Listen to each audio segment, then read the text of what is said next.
अंजलि अपने कमरे की खिड़की तले बाहर के नजारे को देखने में गुम थी। तभी उसका दरवाजा कोई खटखटाता है। अंजलि पीछे मुड़ के देखती है तो वहां पर देव खड़ा था। अंजलि, क्या मैं अंदर आ सकता हूँ? हाँ देव, आओ। इसमें पूछने की क्या बात है? देव अंदर आकर अंजलि के पास गुमसुम खड़ा हो जाता है। वो कुछ हैरान परेशान था, मानो उसके जहन में हजारों सवाल हों, और अंजलि ये देख समझ जाती है। देव, क्या हुआ? तुम्हारा चेहरा कुछ बुझा बुझा लग रहा है। कितनी अजीब बात है अंजलि, हमेशा की तरह तुम आज भी समझ गई मेरे दिल की परेशानी।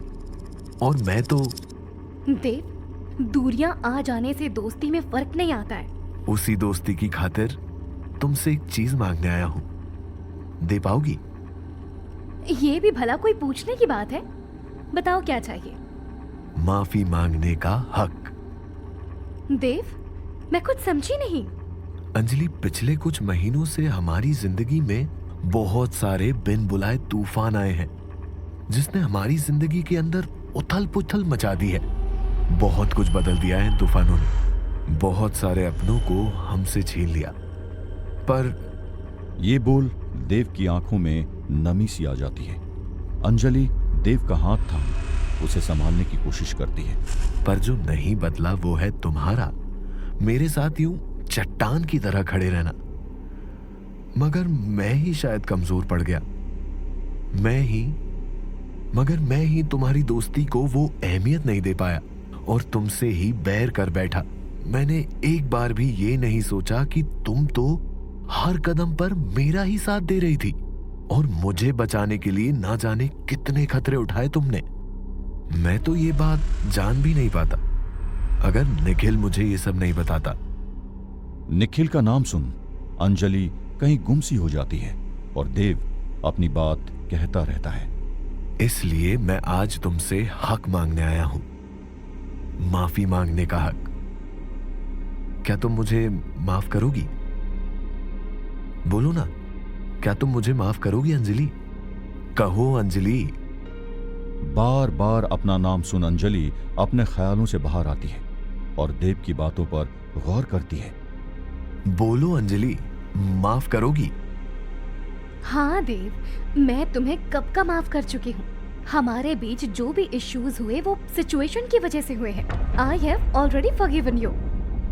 ये सुन देव के चेहरे पर मुस्कान आ जाती है। अंजलि, क्या हम अपना रिलेशनशिप वापस शुरू कर सकते हैं? क्योंकि सच तो ये है कि आज भी देव के दिल में अंजलि की ही जगह है। I miss you very much and I love you. Anjali, जो इतनी देर देव का हाथ थामे बैठी थी, वो अपना हाथ हटा देती है। देव ने जो अब कहा उस पर अंजलि को विश्वास नहीं हो रहा था। Will you be my girlfriend again? And this time forever. I promise. I will always trust you. देव की बातें सुन अंजलि बस उसे एकटक देखती रह गई, मानो उसे कोई सांप सूंघ गया हो। जहां देव अंजलि को कमरे के अंदर अपने प्यार का इजहार कर रहा था, कोई शख्स था जो उन्हें चुपके से सुन रहा था दरवाजे के दूसरी तरफ से। उस शख्स की आंखों में हल्की नमी थी। देव और अंजलि की बात सुन वो सीढ़ियों से ऊपर खुफिया कमरे में जा बैठता है। उसके हाथों में एक तोहफा था जिसमें फॉर अंजलि लिखा था।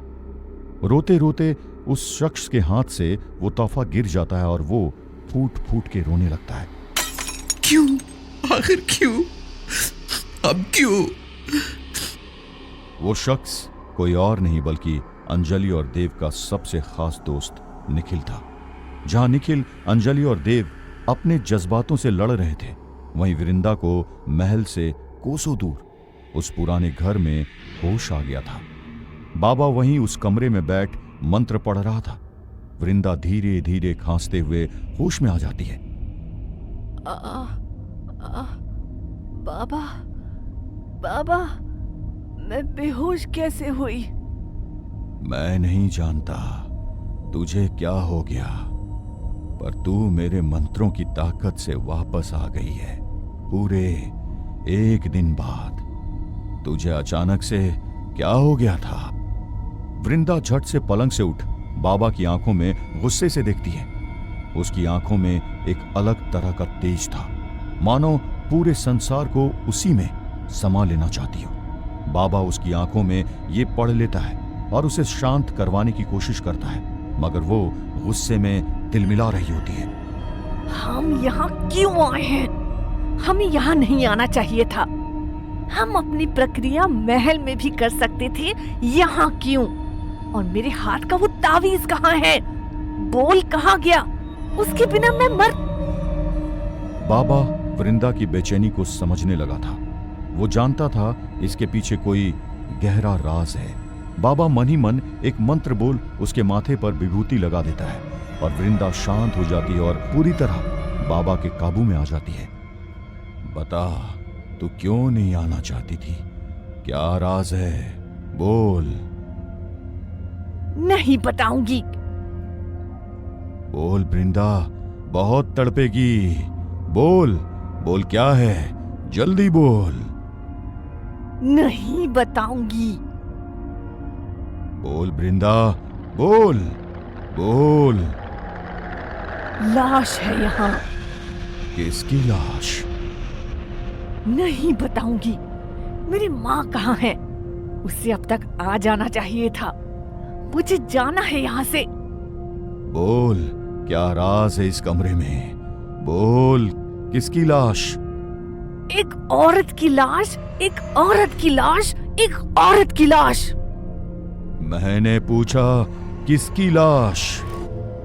मुझे देवराज को पाने के लिए और वापस आने के लिए एक शरीर चाहिए था।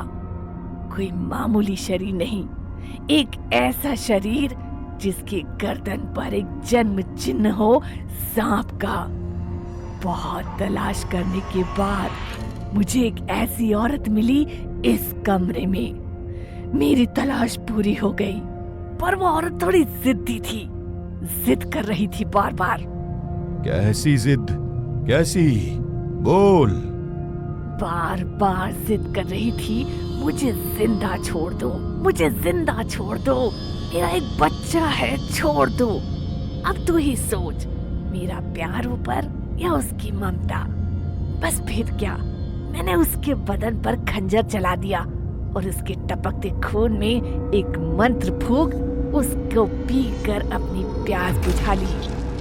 उस औरत की वजह से मुझे दोबारा से देवराज से मिलने का मौका मिला।